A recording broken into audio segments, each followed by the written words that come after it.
तुकोबर आहे महाराज देवासमोर उभे राहतात. देवाला सांगतात की देवा माझी ये जातीचे मज भेटो कोणी, आवडीचे धने फेडावया. जगद्गुरु तुकोबराय महाराजांकडे मागणी प्रकट करतात, देवा मला माझ्या जातीचे भेटावे. शंका अशी आहे महाराज,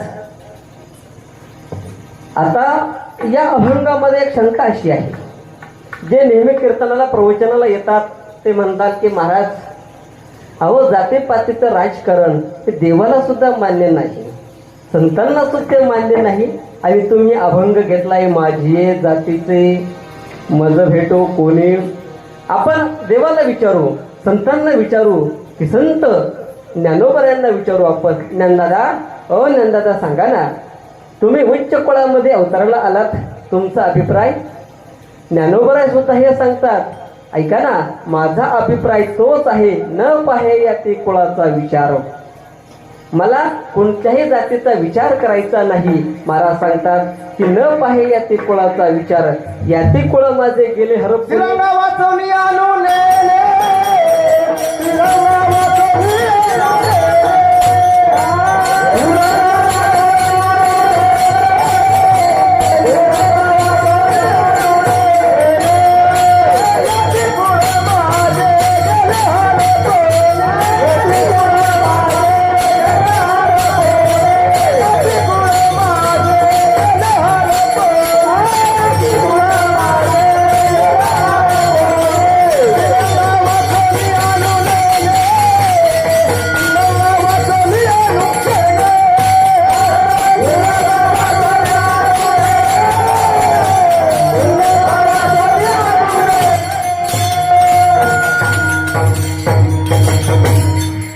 ज्ञानोबराय सांगतात या ते कुळ माझे गेले हरपुनी, सर्व माझे हरपून गेले का.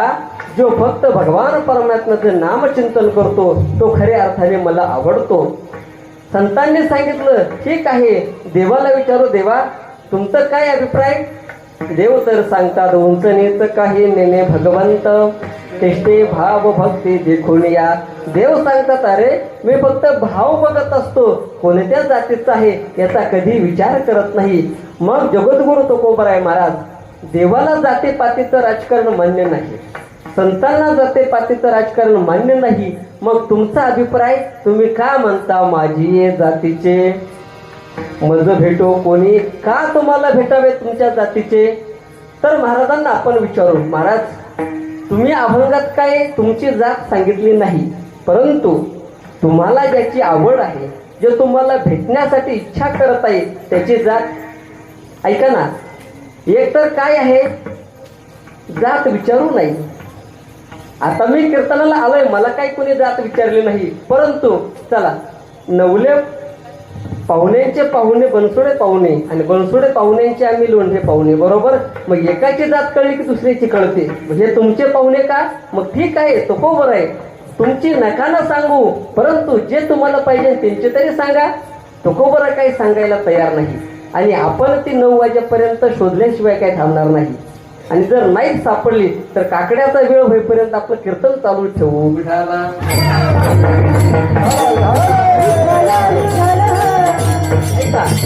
तुकोबरायांना आपण विचारू, तुकोबराय तुमची तरी जात सांगा. कबीरदास महाराज दाखला देतात, अरे संत महात्म्यांना जात विचारायची नाही का. जाती न पूछो संत की पूछ लीजिए ज्ञान, महाराज सांगता संत महात्म्याला जात विचारू नका, तो कोणत्या जातीतील आहे त्यांचा विचार करू ना. सावता महाराज कोण आहे, ज्ञानोबराय कोण आहे, नाथ महाराज कोण आहे, तुकोबराय कोण आहे, रोहिदास महाराज कोण आहे, चोखोबराय कोण आहे, यांच्या कुळाचा विचार करू नका, त्यांच्याकडे ज्ञान किती आहे ते बघा. महाराज सांगतात तलवार जी काही आहे, म्यान कशाची आहे महाराज, प्लास्टिकची आहे का, लोखंडाची आहे, चांदीची आहे का, सोन्याची आहे, तिचा विचार करू नका. विचार कशाचा करा मग महाराज, तलवारीचा विचार करा. म्यान असावी सोन्याची आणि तलवार असावी गुटकी, चालेल का? नाही. म्यान प्लास्टिकची असू द्या, परंतु तलवारीला धार किती हे महत्वाचं आहे. त्याप्रमाणे महाराज सांगतात संत कोणत्या कुळामध्ये अवतारला आले याचा विचार करू नका, त्यांच्या विचाराचा विचार करा. विठाला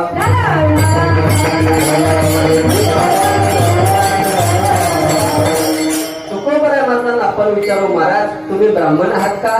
तुकोबराय सांगतात हो, वेदाचा तो अर्थ अमासीच ठावा, आम्ही ब्राह्मण आहे.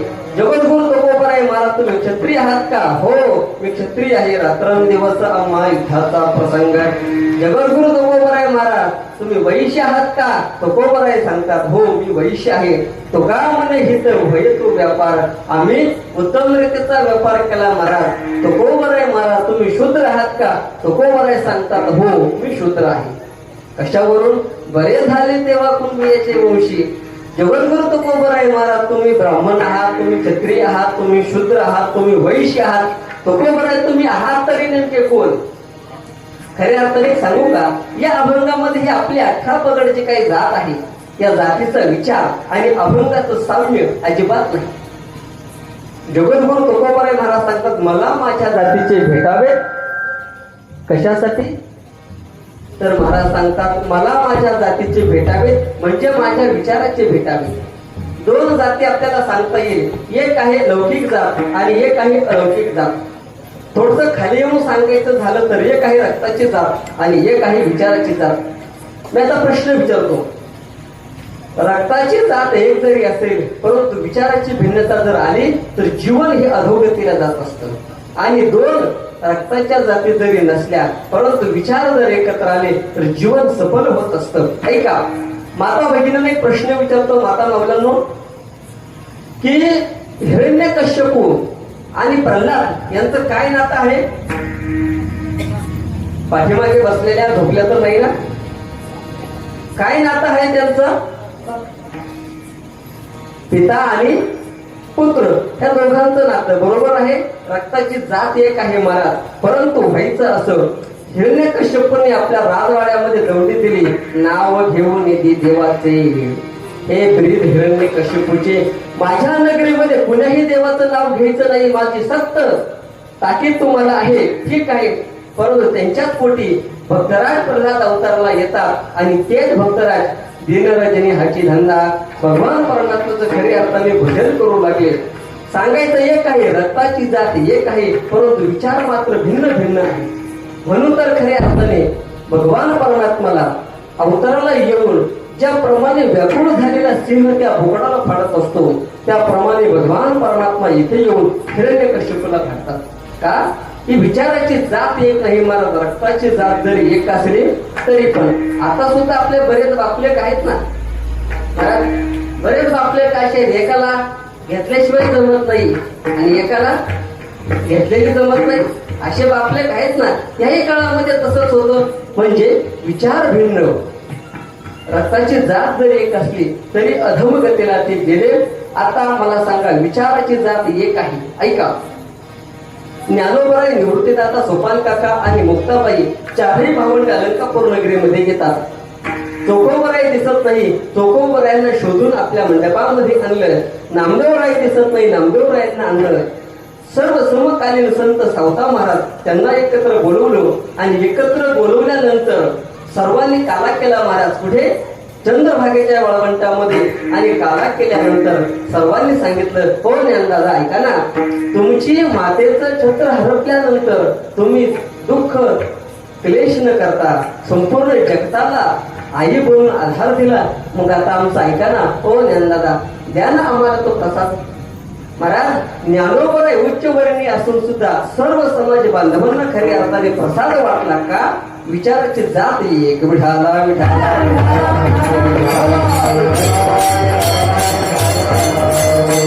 म्हणून जगद्गुरु तुकोबराय महाराज सांगतात माझी जातीचे अर्थात माझ्या जातीचे म्हणजे माझ्या विचाराचे मला भेटावे. आता या ठिकाणी बघा ना, आमचे आता सर्व महिला मंडळ पुरुष वर्ग मंडळी विचार करत असतील, अरे महाराज पिंपळनेरवरून या ठिकाणी आले, परंतु महाराजांनी बरेच जे काही आहे ना सामुग्री सोबत आणली. आमचे मृदंगाचार्य सोबत आणले, सिस्टमवाले आमचे नितीन महाराज सोबत आणले, मृदंगाचार्य आमचे श्रीरंग महाराज आहेत, आमचे गायनाचार्य पवन महाराज आहेत, इकडे आमचे बंधुराज गहिनीनाथ महाराज आहेत, तिकडे माझे धर्मपत्नी पल्लवी आहेत. सर्वच या ठिकाणी महाराजांनी आणले. काय भानगड काय आहे, बरोबर आहे ना? हे महाराज एक मोठेपणा म्हणून सांगत नाही, परंतु ऐका, आम्ही तीर्थक्षेत्र पिंपळनेर नगरीमध्ये वास्तव्य करतो. महाराष्ट्रभर जरी आम्ही फिरत असतो तरी आम्हाला संत नळोबरायांच्या कृपेने पवित्र ते कुळ पावतो देश जेथे हरीचे दास जन्म घेते. त्या पवित्र कुळामध्ये आम्हाला अवतार भेटला महाराज. आम्ही जन्माला आलो आणि आमच्या जेव्हा जेव्हा ध्यानात येईल तेव्हा तेव्हा आम्ही नळोबरायांच्या मंदिरामध्ये कीर्तन करतो. हे जे कीर्तन आहे आजचं, ते कालचं होतं म्हणून आधी घेतलं. नाहीतर आमच्या वारीचं जे काही परंपरा आहे ती सुद्धा आम्ही नळोबराय मंदिरामध्ये आम्ही स्थापन केलेली आहे महाराज. म्हणून सर्व आमचे हे सवंगडी जे काही आहे सर्व त्या ठिकाणी उपस्थित असतात. हे जे काही सर्व आहे ते कोण आहेत? माझे जातीचे म्हणजे माझ्या विचाराचे आहेत, म्हणून आम्ही तिथे कार्यक्रम करतो. आणि कुठेही कीर्तन असलं की आम्ही विठू माझा लेकुरवाळा रंगे गोपाळांचा मेळा या अनुषंगाने आम्ही सर्व सोबतच असतो. विठाला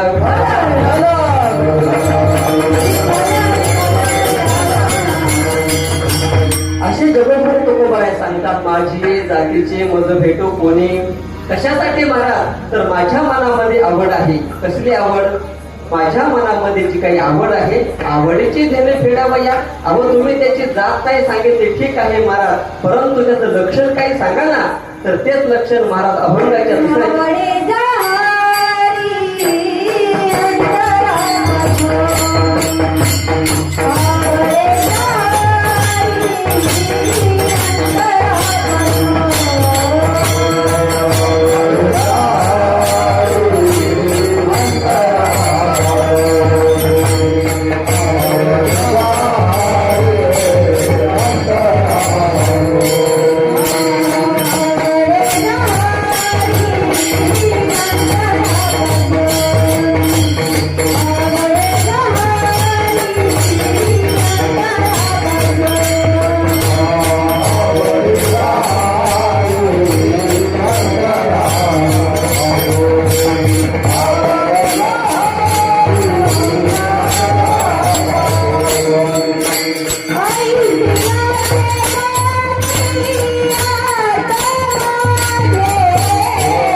आवडीच्या हरी अंतरापासून ऐसे यांचे मनी अर्थ माझे.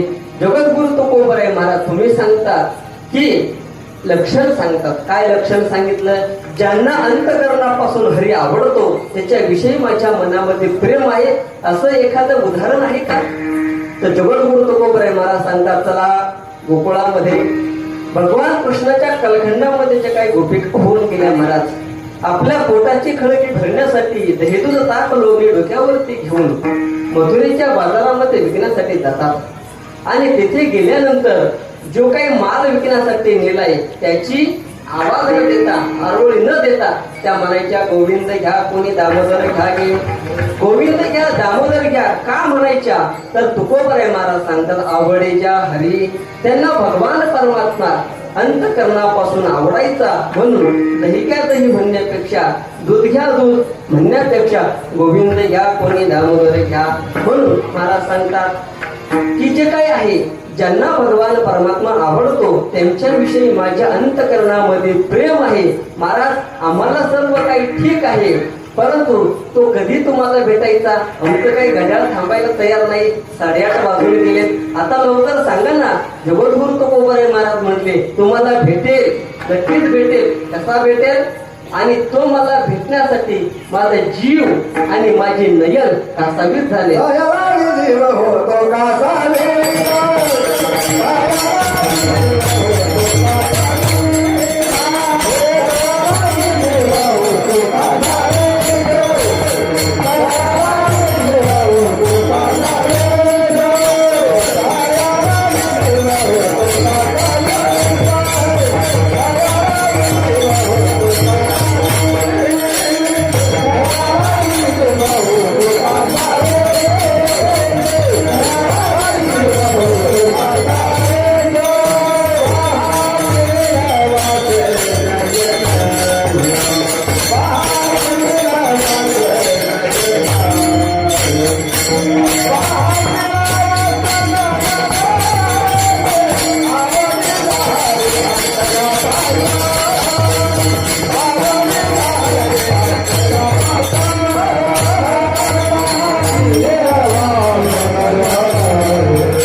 तो भगवत भक्त मला भेटण्यासाठी दया लागे जीव होतो कासावीस. त्याची भेट होण्यासाठी माझा जीव कासावीस होते आणि त्याची प्राप्ती करून घेण्यासाठी माझे डोळे सुद्धा वाट बघतात, माझे नयन सुद्धा त्याची वाट बघत असतात. कोणासाठी झालं एक उदाहरण सांगतो आणि पुढे चलतो, ऐका. भगवान परमात्मा सुद्धा भगवंताच्या नव्हे तर भक्ताच्या भेटीसाठी कासावीस होतात. त्यांचे सुद्धा नयन खऱ्या अर्थाने आतुरतेने वाट बघतात आणि संत महात्मे सुद्धा देवाला भेटण्यासाठी, भगवत भक्तांना भेटण्यासाठी त्यांचा सुद्धा जीव कासावीस होतो. त्यांचे सुद्धा नयन खऱ्या अर्थाने वाट बघत असतात. एक उदाहरण सांगतो, ऐका. भिल्ल कुळामध्ये उत्पन्न झालेली शबरी माता, लहान वयामध्ये लग्न व्हायचे आणि आपल्या असणाऱ्या बापाने काही शेळीचे असणारे पिल्ले आणून ठेवले आणि सांगितलं तुझ्या लग्नामध्ये काय करायचंय तर त्यांचं भोजन बनवायचंय आणि आपले असणारे आतेष्ट मंडळींना, पाहुणे मंडळींना त्यांचं भोजन द्यायचंय. आई नको ना मारू, या पिलांना लहान लहान आहेत, माझ्यासारखे छोटे छोटे आहेत, नको ना मारू. आईने सांगितलं बाळा मी जरी ऐकलं तरी तुझे बाप ऐकू शकणार नाही. ठीक आहे, जर माझं लग्न झालं तर या पिलांना खऱ्या अर्थाने मारण्यात येईल. सर्व संघ परित्याग केला महाराज. रात्रीच्या वेळेला घर सोडलं आणि दूर निर्जन वनामध्ये निघून जातात. दैवयोग इतकं चांगलं की एका आश्रमामध्ये जाण्याची संधी भेटते आणि मातंग ऋषीचा तो आश्रम. मातंग ऋषीच्या आश्रमामध्ये महाराज ती असणारी शबरी माता आपलं वास्तव्य केलं. बरेच दिवस खरी अर्थाने निघून जातात आणि निघून गेल्यानंतर झालं असं की वेदाची असणारे तत्वज्ञानी मातंग ऋषी शबरीला सांगतात की शबरे ऐक, मला रात्री स्वप्न दृष्टांत झालाय. भगवंताने सांगितलंय मातंग ऋषी तुमचं आता आयुष्य संपत आलंय, पूर्व आश्रमाकडे वाटचाल करा, आश्रम सोडून द्या, तुमचा मरण काळ जवळ आलाय. ठीक आहे, आता मी आश्रम सोडून जाणार आहे, देह सोडून जाणार आहे. सर्व असणाऱ्या शिष्यांनी विचारले महाराज की आमच्या उद्धाराचं साधन काय? भक्त परिवाराने विचारले महाराज उद्धाराचं साधन काय? सर्वांना यथाशक्तीप्रमाणे प्रत्येकाला ज्ञानाचा उपदेश केला. मातंग ऋषींच्या समोर असलेली ती एक शबरी माता, कुठल्याही वेदाचं ज्ञान नाही महाराज, समोर उभी राहिली, पाहू लागली आणि पाहत असताना मातंग ऋषी तिच्याकडे बघतात, सांगितलं ऐक शबरे, ऐक आता.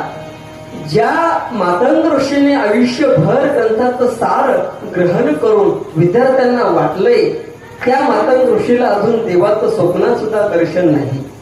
परंतु तुला आता एक आशीर्वाद देतो. या मृत्यू लोकांमध्ये काही दिवसानंतर रामप्रभू अवताराला येणार आहेत आणि ते रामप्रभू अवताराला आल्यानंतर तुला दर्शन दिल्याशिवाय त्यांना आपल्या निजधामाला जाण्याचा अधिकार नाही. आशीर्वाद दिला आणि ते निघून जातात. इकडे असणारी शबरी माता त्या भगवान परमात्म्याच्या प्राप्तीकरता पाहतील वास नयन हे. रात्र आणि दिवस त्या वाटेकडे पाहू लागली. जीव कासावीस झाला. रामरायाला विनंती करू लागली, हे रामप्रभू या ना माझ्या आश्रमामध्ये. कधी माझ्या आश्रमामध्ये याला?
भाषेत तयार लागे जीव होतो कासावीस. त्या भगवानाच्या प्राप्तीकरता अहोरात्र ते शबरी माता वाट बघू लागली. तिचे डोळे खरी अर्थाने वाट बघत असतात. इकडे झाला भक्ताचा संवाद आणि देव सुद्धा विचार करतात, अरे माझी पत्नी लंकेश रावणाने घेऊन गेलेला आहे. आपण शोधासाठी आहेत. परंतु त्याही प्रसंगामध्ये रामप्रभू लक्ष्मण दादाला सांगतात की हे लक्ष्मणा, आपल्याला त्या एका भक्ताला भेटण्यासाठी जायचंय. तया लागी जीव होतो कासा विस. तिला भेटण्यासाठी मला जायचंय. माझे डोळे सुद्धा त्याची वाट बघतात. महाराज ठीक आहे, आमचं घड्याळ काही थांबत नाही. आम्हाला आता भोजनाची वेळ जवळ आलेली आहे. लवकर आता सांगा. तुकोबर आहे महाराज सांगतात, जर माझ्या जीवनामध्ये मला असा एखादा भगवत भक्त जर भेटला तर माझ्या जीवन सफल झाल्यासारखं मला असं वाटतंय. खरी अर्थाने तुकोबर आहे महाराज अभंगाच्या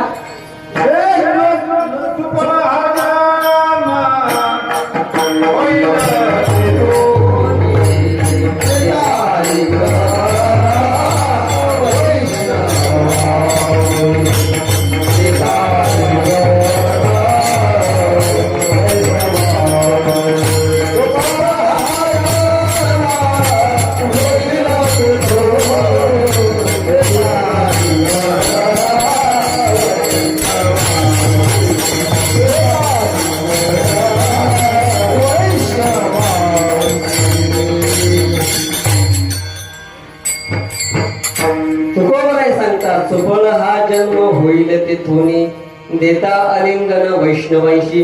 जगद्गुरु तुकोबराय महाराज ठीक आहे, असा भगवत भक्त तुम्हाला भेटेल का? तुकोबराय सांगतात, हो मला नक्कीच भेटेल. आणि भेटल्यानंतर माझे जीवन खरी अर्थाने सुफळ होईल. कशाने सुफळ होईल महाराज? तुकोबराय सांगतात, भेटल्याबरोबर मी त्याला आलिंगन देईल आलिंगन दिल्यानंतर खरे अर्थाने आमचा उद्धार होईल, सुफळ जन्म होईल. एक उदाहरण सांगतो ऐका. सातारा जिल्ह्यामध्ये ब्रह्मचैतन्य गोंदवलेकर स्वामी होऊन गेले.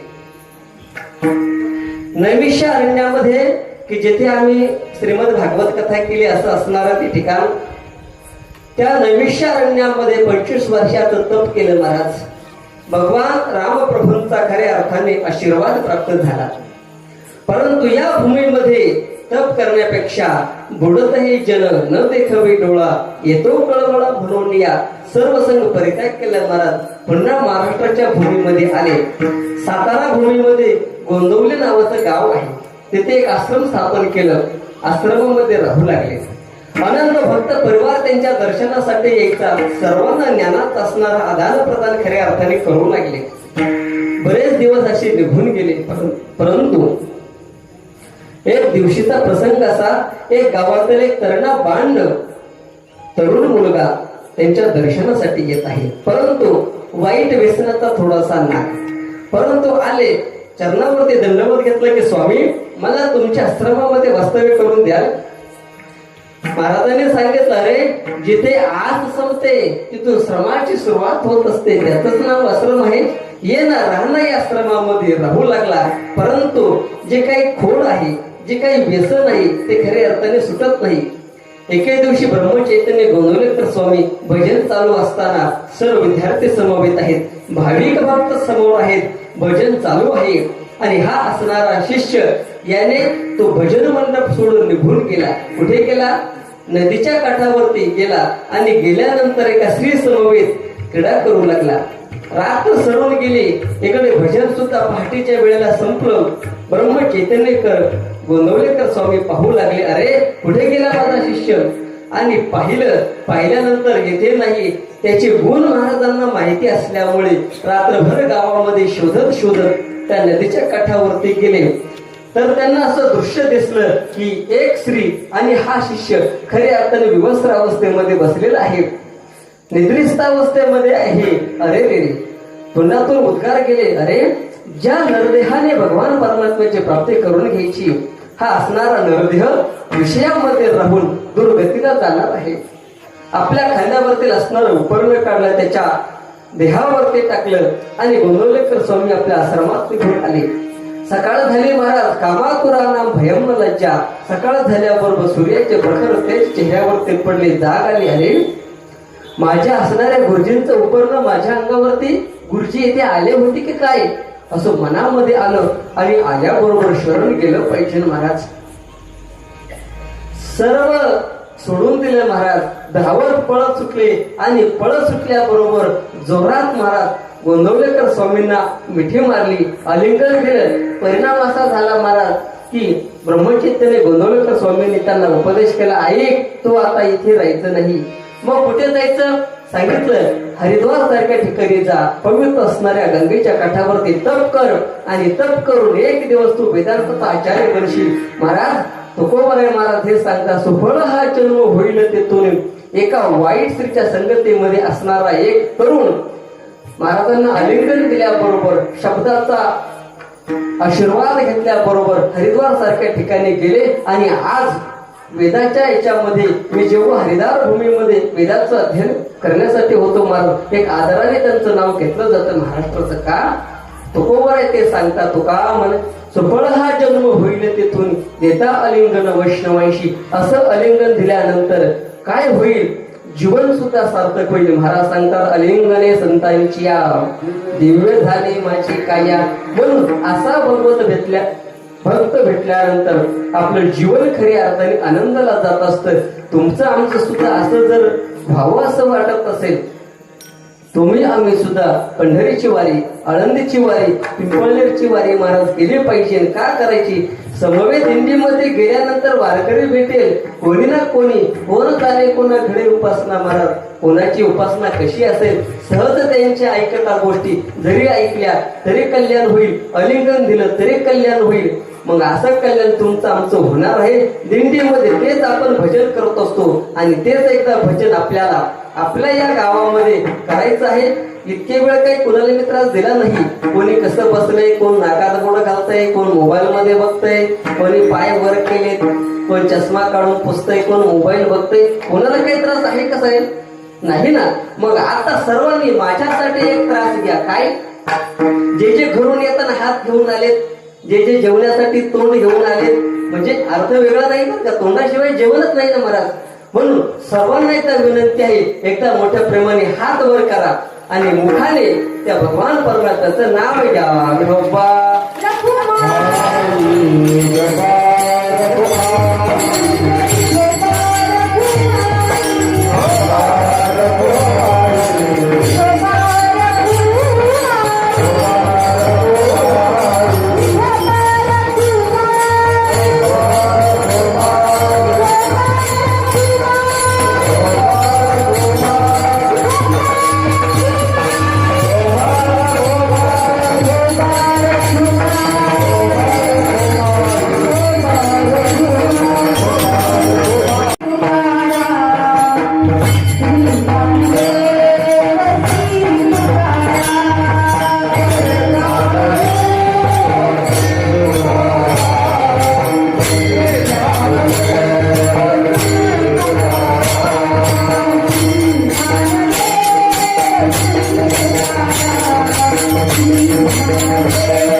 धन्यवाद सर्वांनी भजन केल्याबद्दल.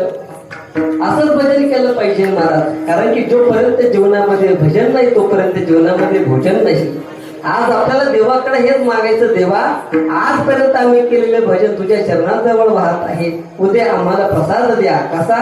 भानुदास गीती गात प्रसाद देतो पण घेणार, उद्या तो प्रसाद तुम्हाला भेटणार आहे. म्हणून भजन नेहमी केलं पाहिजे. विठाला विठाला.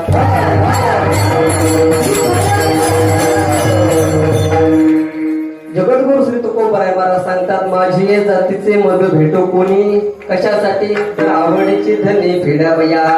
देवा भेटले तरी तुम्हाला त्यांचं लक्षण आवडीच्या हरी अंतरापासून. हे भेटल्यानंतर माझ्या हृदयामध्ये जागा आहे, ठीक आहे महाराज, परंतु तुम्ही भेटण्यासाठी तया लागे जीव होतो कासा वीस.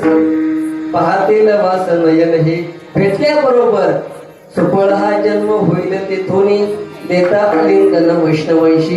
जगद्गुरु तुकोबराय महाराज, 4 चरणाचा भाव आमच्या लक्षामध्ये आलाय, परंतु आम्हाला एक सांगा, तुम्हाला तो भगवान भक्त भेटल्यानंतर तुम्ही करणार तरी नेमकं काय? अभंगाचं शेवटचं चरण. तुका म्हणे तो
तुका म्हणे तोची सुदीन सोहळा गाऊया गोपाळा धनेवरी.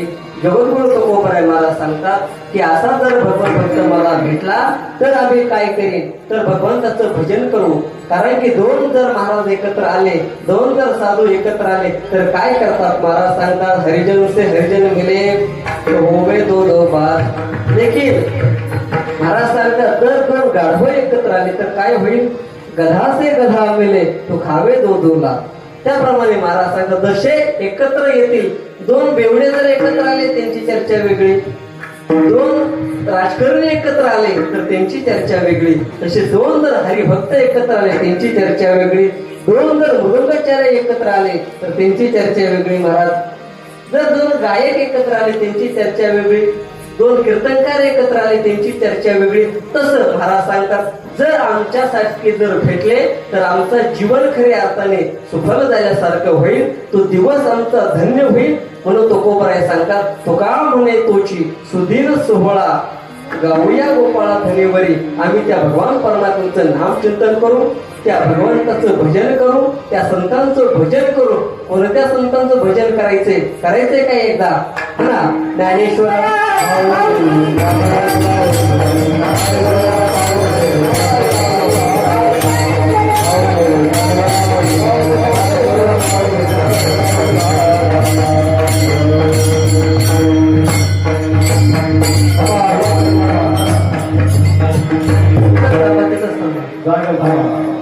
माझी जातीचे मज भेटो कोणी, आवडीचे धने फेडावया आवडीच्या हरियंतरापासून. ऐसे याचे मनी कर्क माझे तया लागे जीव होतो कसा विसर.